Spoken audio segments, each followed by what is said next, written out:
그래서 이제 이런 약재도 하지만, 또 큰 공 중에 하나는 자연학과 생물학을 확립을 했다. 이런 부분이 되겠습니다. 그래서 이건 이제 말하자면 지금 얘기로 하면 기초의학이라고 할 수가 있죠. 그죠? 약재가 되는 그 기초, 거기에 약재의 그 특성들, 뭐 이런 걸 연구를 하는 겁니다. 본초학이라는 게 그런 거죠. 질병 치료에 쓰이는, 그게 식물도 있고 동물도 있고 광물도 있을 텐데, 거기에서 얻은 물질을, 특성을 연구하는 이런 겁니다. 기초 양리학, 이렇게 얘기할 수가 있을 것 같아요. 기초 생물학, 이렇게 말씀드릴 수가 있을 것 같습니다. 그래서, 그 본초학이라고 하는 게, 그 시대, 당대의 의학적 수준을 결정하는 학문이라고 할 수가 있는데, 조선조에는 초일에 조선의 본초학은 주로 이제 중국으로부터 수입을 했죠. 그죠? 그러니까 약재도 물론 당나라에서 나오는, 중국에서 나오는 이 약재가 의존이 됐던 거죠. 그죠? 그러니까 이제 사신들이나 의관들이 가면은 가서 약재를 구해와야 돼요. 그러니까 아주 급하게 구하게 되니까 충분한 양만큼 살 수도 없고 비싸기도 하고 또 막 속는 경우도 많고요. 그러니까 실제로 필요한 양의 전체적으로 10 내지 20% 정도밖에 구입을 하지 못했다고 그럽니다. 그래서 비만국이나 이런 분들이 어차피 이제 계속 우리나라 걸 대시할 수는 없으니까 상설 시장을 만들어 가지고 중국 약재를 구할 수 있는 이런 필요성을 주장하기도 하고 그렇게 했었죠. 그래서 중국 약재를 중국에서 들여오지 않고 우리나라 조선의 땅에서 나온 본초를 활용하기 위해서는 중국 이세에 수록된 본초명과 조선의 향양명 비교를 해봐야 될 거 아니에요, 그렇죠?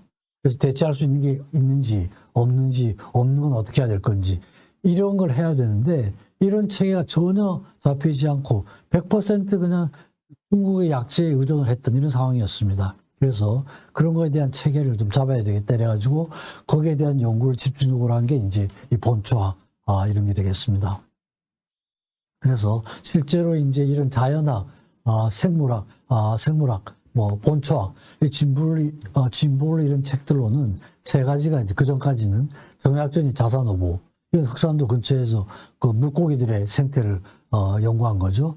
김열한 사람이 우회이어보, 이건 진해 근처에서 있던 그 물고기들이나 이 생태를 기록한 책입니다. 유일한 사람이 물명고란 책을 썼는데 이거는 그 어휘집이에요. 단어, 그러니까 어휘사전이라고 할 수가 있습니다. 이런 것들이 나와가지고 이제 기초를 좀 마련한 것 같습니다. 그래서 허준이 이제 이런 본초학을 제대로 했는데 이 자연학은 조선 후기 이용 후생을 표방한 실학의 시조가 됐다. 이제 이런 편을 듣습니다. 그리고 허준의 탕핵편에는 살림의 경제, 이용 후생을 위한 백과사전이고 기본적인 참고서가 됩니다. 이 책 후에 거의 백과사전 역할을 하고 기본적인 참고서 역할을 했던 책입니다. 그래서 그 내용들을 보면 우선은 이제 조선의 특산지입니다. 우리나라에서 나오는 약재들이 있잖아요. 그죠? 있으면 일단 그게 어느 지역에서 나오고 있는지 분포를 알아야 돼요. 그죠? 그래서 오미자 차라고 하는 게 여기서 나오는데요. 오미자 차는 맛을 5가지 내는 차라는 이런 뜻입니다. 단맛, 신맛, 쓴맛, 짠맛, 매운맛이죠. 그죠? 함경도, 평안도산이 거기서 많이 분포가 되고 효과가 좋다. 지모라는 건 황해도, 사안답, 갈증에 쓰는 거. 고본, 경상도 현풍 이래가지고 쓰고 있던 약재들이 분포가 어떻게 되어 있느냐. 그럼 이제 구하기가 좋아질 거 아닙니까? 그죠? 비자 같은 건 제주도 특산이다. 이렇게 해서 쓰고 있던 약의 분포를 확실하게 했던 이런 오사입니다. 그죠? 그리고 특히 이제 인삼 부분에 대해서는 서우수란 사람이 해동 농서를 쓰고 그 아들 서유구가 임원 경제질환 걸 썼는데 이건 이제 가삼이 이제 인삼을 얘기합니다. 이 인삼 재배법에 대해서 자세하게 기술을 했고요. 또 서유란 그 아들은 나삼, 강삼, 북삼 이래가지고 그게 자라는 지역에 따라가지고 아마 그 특성이 좀 달랐던가 봐요. 나삼은 영호남, 인삼이고 강삼은 평안도, 강원도고 북삼은 함경도 이렇게 해서 그 특성에 따라가지고 용도를 또 달리하는 이런 겁니다. 그래가지고 이제 이런 특성을 알고 그 지역에 따라가지고 재배를 하니까 대량 재배를 해가지고 아주 고가로 유통이 되고 18세기에는 굉장히 활성화가 됐습니다. 그래서 사신들이 나갈 때 주로 이제 인삼 이런 걸 줘가지고 팔아서 경비를 쓰도록 하는, 돈을 직접 주지 못하고요. 이랬던 기록이 남아 있습니다.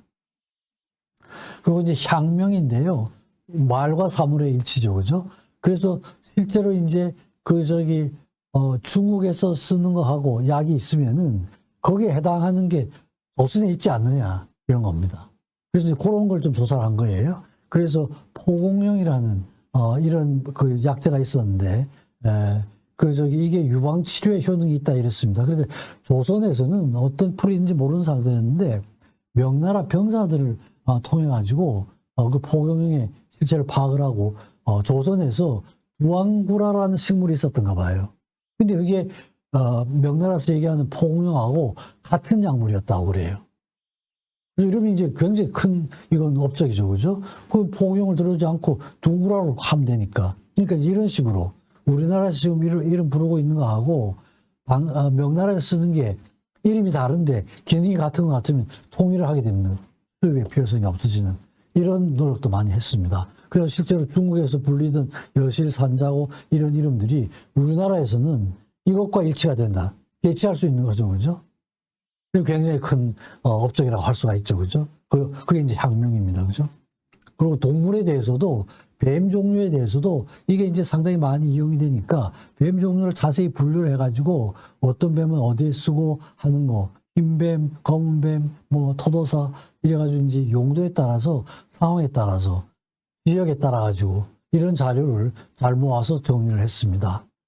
이렇게도 하고 또 다양한 동물성 약재도 여러 가지 이제 동물성 약재도 많이 쓰니까 오래된 악창에 대해서는 사다새 어떤 새를 복부지방을 끓여가지고 기름을 발라주는 기운을 보하는 그다음에 기력을 회복할 때는 어떤 걸 쓰고 수상을 할 때는 오소리 고기 굽고 그러니까 동물 세제도 사용하는 것에 대해서 어떻게 하라고 하는 그걸 했고요. 또 역시 마찬가지로 중국에서 불리고 있는 이름하고 우리나라에서 매치가 되는 화어 대구였던가 봐요. 비목어 가자미, 팔초어 문어, 팔대어 문어 이런 식으로 매치를 하게 되니까 구하지 않고 그죠? 우리나라에서 잡히는 걸 그대로 쓰면 되잖아요. 그죠? 그러니까 동물에 대해서 식물에 대해서 다 매치가 되는 걸 이렇게 정리를 해가지고 그냥 조선에서 쓸 수 있도록 한 이런 겁니다. 그래가지고 이런 거 새로운 본처와 자연학을 심화를 했죠. 그죠? 그리고 또 없는 거죠. 없는 거는 들여와서 우리나라에서 키울 수가 있지 않을까 이런 겁니다. 그죠? 그래서 감초 같은 건 이제 잘 없었는데 중국 약초들의 조선화죠. 우리나라에는 없지만 그걸 우리나라에서 맞게 키울 수는 없을까 이런 노력도 한 것 같아요. 근데 아마 대부분이 잘 안 됐던 것 같습니다. 그래서 감초를 이런 겁니다. 그래서 일본 세종 때 일본에서 바친 감초가 있었는데 그걸 이제 세종이 그러면 우리나라에서 한번 테스트를 해보라 이랬는데 아마 실패를 했던 것 같습니다. 허준의 보고로는 함경도에서만 일부 성공을 했다 그러는데 아마 그건 전체적으로는 그렇게 성공하지 못했던 것 같습니다. 마황 이런 거는 또 중풍과 상한으로 고통을 받을 때 이런 건데 마황 비슷한 게 있었다. 이렇게 시도를 해가지고 상도 주고 그랬는데 나중에 이제 크게 성공한 것 같지는 않아요. 일부 강원도 경상도 지역에서 성공을 했다는 보고가 있었고 아마 부분적으로는 대신해서 할 수 있는 약재를 키웠던 것 같습니다.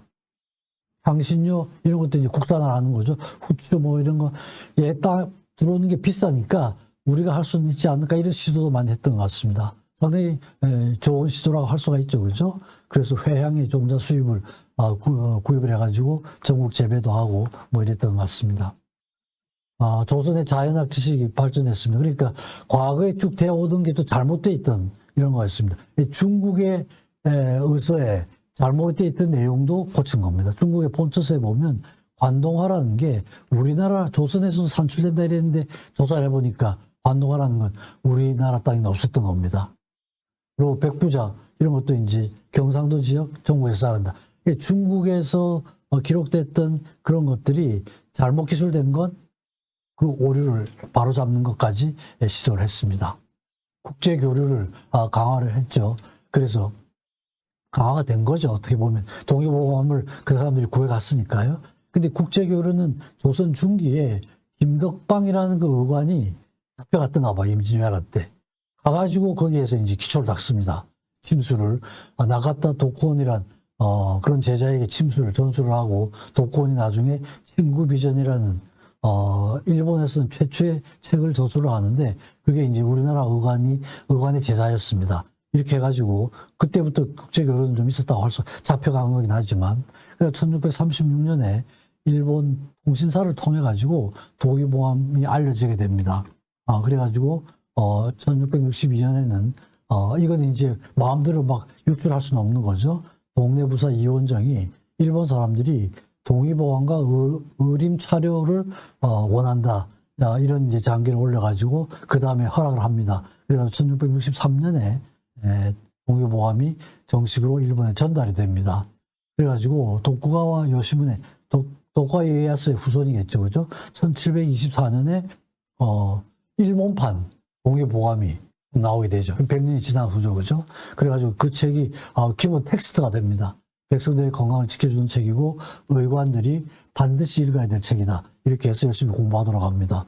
그리고 1748년 그때 이제 그 도쿠가와 이에게시 그 이제 세습이 될 때 통신사로 파견이 되는데 그때 가가지고 우리나라 학자하고 일본 학자하고 그런 동의보감에 대한 내용, 인삼에 대한 내용 이런 것들이 디스커션이 상당히 활발히 되는데 그 내용이 나중에 일본 학자가 한객치엄이란 이름으로 책을 출版하기도 합니다. 그러니까 우리나라하고 일본 그 의관들 어떻게 보면 일방적으로 우리가 교육을 시키는 이런 과정인데 어쨌든 교류가 이제 꽤 많았던 것 같습니다. 그리고 1766년에는 중국판 동의보감이 이제 가능이 됩니다. 그래가지고 이제 교과서가 되죠, 그죠? 그래서 최근에는 장쩌민 그 총리가 우리나라 왔을 때 대표적인 예로 문화교류의 대표적인 예로 동의보감 언급을 했습니다. 그래서 현재까지 36판으로 되어 있고 아직도 중국의 한의에서는 동의보감이 텍스트가 되어 있어요. 텍스트가 되어 있습니다. 특히 이제 상해대학 여기에서는 최근에 허준 동상을 세우고 기리는 이런 행사까지 물론 우리나라하고 같이 우리나라가 돈을 대고 그러긴 했지만 대학 앞에 허준 동상을 세우고 텍스트도 동의보감을 쓰고 있습니다. 베트남에도 전달이 됐습니다. 그리고 이제 지금 외국 대학에서도 하버드 대학 여기에 마르티노스 센터라는 게 있는데 이 카팔 터널 신드롬, 이 손목에 생기는 증후군인데 침체로 해가지고 신경전달 속도가 빨라졌다는 이런 연구가 있습니다. 듀크 대학에서도 통증의학과의 한의사가 근무를 해서 뇌 손상에 대한 거 이렇게 해서 과거에 그 동의보감에 기록되어 있던 그런 내용들이 현대의학에도 부분적으로 지금 적용이 되고 있는 거죠. 그죠? 그러니까 지금까지 완전히 없어진 학문이 아니라 지금까지 살아있는 학문이에요. 그래서 아마 의학서적으로는 유일하게 유네스코 거기에 등재가 된 게 동의보감이 등재가 됐어요. 그건 아마 이런 영향인 것 같기도 합니다. 그래서 이제 의학서적 편찬기가 아까 잠깐 말씀드렸지만 마지막에 그죠? 처음에 선조에 의해서 그 책을 내기 시작을 하고 진맥에 대한 책을 내기 시작하고 옛날에 있던 책이 없었으니까 책을 내라 해가지고 저런 책들을 냈죠. 그죠? 아까 말씀드렸던 내용입니다. 언해 구급방, 언해 주장 치료 각 과에 따라서 이런 책도 내고 또 1612년 이건 이제 선조가 세상을 떠나놨습니다. 광해군 때입니다. 이때 이제 온역 발생과 신찬병원목 이래가지고 책들을 내고 또 광해군 13년에는 또 다시 책을 내라고 그래가지고 새로운 벽원방을 편찬을 합니다. 그래가지고 신찬 벽원방 간행을 할 때 이때 보면은 정치적인 것과 백성들의 병하우를 굉장히 긴밀하게 관련을 시켰습니다. 잘못 다스리면 병들이 생긴다. 이런 개념이 상당히 들어가 있었어요. 그죠? 그래가지고 구성원들이 상호협조, 미신적인 것도 조금 포함을 하고요. 그래가지고 전체적으로 균형이 좀 맞춘 환경적인 거, 개인적인 거, 집단적인 거, 미신적인 거 모든 내용을 다 포함을 한 그런 책들입니다. 계절하고의 관계도 다 언급을 했고요. 그 다음에 지역에 따라서 지역적인 차이가 있다. 이랬는데 지역에 따라서 귀신이 갈 곳이 없는 곳, 뭐 이런 것들입니다. 현재 순환이 최적이 아닐 때, 더러운 오물이 많을 때, 그 다음에 죽은 자에 대한 혼을 위로를 잘 못했을 때, 정의롭지 못한 관리. 여기에서도 역시 관리들의, 공무원들의 그런 그 다스림, 이런 것도 상당히 중요한 원인으로 그렇게 됩니다. 그래서는 신찬 벽원방을 편찬을 합니다. 그래가지고 즉시 정부에 반포를 하는 광해군 때 일이죠, 그죠? 이때 이제 지방과 정치도 잘해야 되고 서로 도와야 되고 인간관계도 좋아야 되고 구체적인 환경적인 가족적인 걸 다 포함을 한 이런 거였습니다.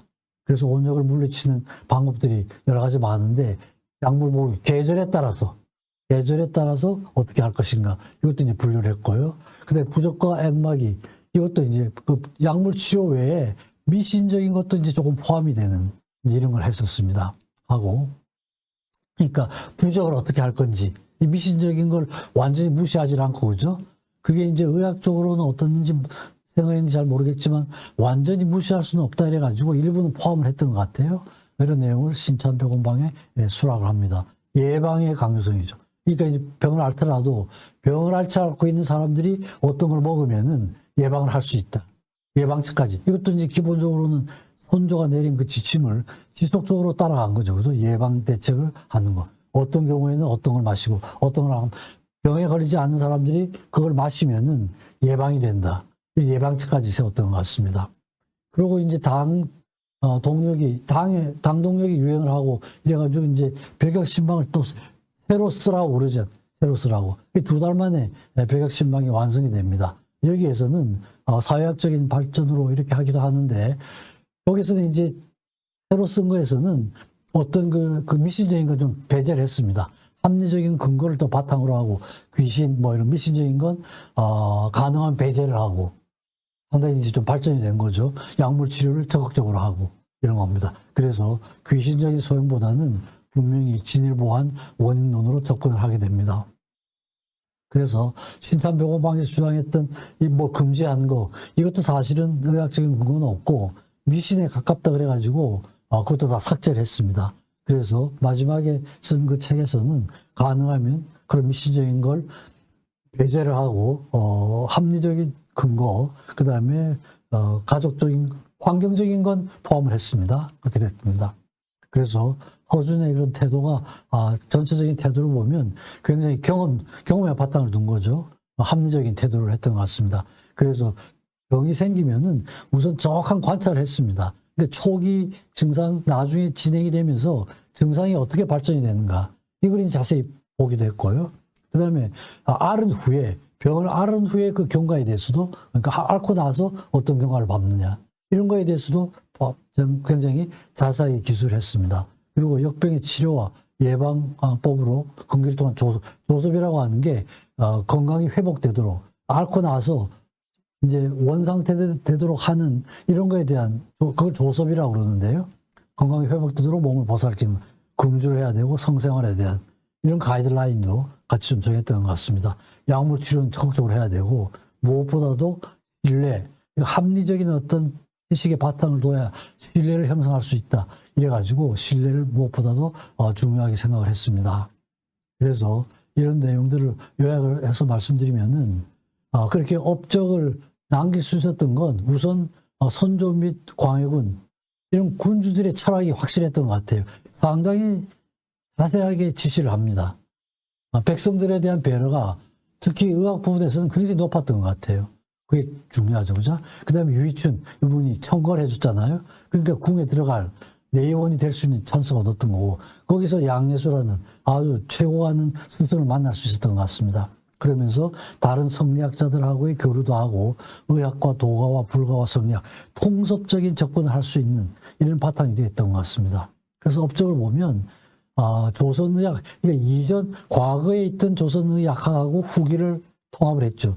중국과 조선의 한의학을 통합을 했습니다. 궁중의학과 민중의학을 통합을 했죠. 그죠? 자연학과 생물학을 통합을 하고 예방의 중요성을 강조를 했죠. 그죠? 그 다음에 해부학적인 바탕 위에 질병을 분류한 이것도 허준이 처음이었던 것 같아요. 정확한 임상기술. 그죠? 이에 입각한 치료 대책의 수립. 공중의학. 그죠? 파브릭 헬스 메디슨이에요. 거기 주변 환경이 안 좋으면 병에 걸리고 예방을 하기 위해서는 병에 걸리는 사람들이 어떻게 해야 되고 그러니까 이런 과정을 보면 현대의학에 접근하고 상당히 비슷한 이런 접근을 그 당시에 했다고 볼 수가 있죠. 그죠? 그래서 신체, 정신, 사회, 영적인 거 저희 모델에 나오는 바이오, 사이코, 소시오, 스피리트라는 그 건강을 추구를 하고 긍정적, 역사적, 과학적, 철학적 이것도 제 모델에 나오는 겁니다. 그러니까 제 모델로 설명을 하면 상당히 잘 설명이 되는 그런 선조인 것 같습니다. 그래서 책들도 그죠? 선조에 의해서 이런 책들이 나오고 결국 동의보감 이런 우선 책들이 다 이건 왕들의 어떤 지시에 의해서 시작이 되고 완성이 된 이런 거라고 할 수가 있습니다. 국제성이죠, 그죠? 그래가지고 아까 말씀드린 것처럼 일본에도 일본판 동의보감이 나오고 중국판은 그보다 한 50년 늦게 중국판이 나오고 베트남도 전달이 됐습니다. 그리고 2015년도에는 영문판까지 400주년 기념을 해가지고 1615년에 동의보감이 나왔잖아요. 2015년이면 400주년이에요. 400주년 기념해서 영문판이 가능이 됐습니다. 그리고 서양의학하고 접목이 되고 있죠. 그죠? 하버드 대학, 듀크 대학, 메릴랜드 이런 데서 과거에 썼던 그 치료 방법이 현대의학의 방법으로 어떻게 설명이 되느냐. 상당 부분은 또 설명이 되고 또 약실 썼던 게 구체적으로 지금 이론에 의해서 균에 대해서 항생제 역할을 한다. 이런 건 밝혀내고 있습니다. 그죠? 그러니까 아마 이런 국제성을 가지고 있고 또 옛날부터 지금까지 내려오는 이런 전통이 그대로 이어지기 때문에 유네스코 기록유산, 의학서적으로는 유일하게 올라가 있는 그게 동의보감입니다. 그죠? 2009년 7월에 기록유산으로 등재가 됐습니다. 그죠? 그래서 이게 우연히 된 게 아니라 다 이런 과정을 밟아가지고 이런 결과를 나왔던 것 같습니다. 그래서 지금 이제 우리가 현대의학이지만 제가 이제 초기에 히포크라테스에 대해서 한번 정리를 했습니다. 옛날에 그죠? 명의였던 그분이 어떤 접근을 했는지. 그래서 최근에 허준을 주제로 해서 박사학위 논문을 쓴 분이 계시더라고요. 그래서 그 책을 보니까 상당히 자세하게 허준 선생님에 대한 자료가 별로 제가 잘 구하지 못했는데 그 책을 제가 바탕으로 해서 제가 이제 이렇게 한번 정리를 해봤습니다. 경청해 주셔서 감사합니다.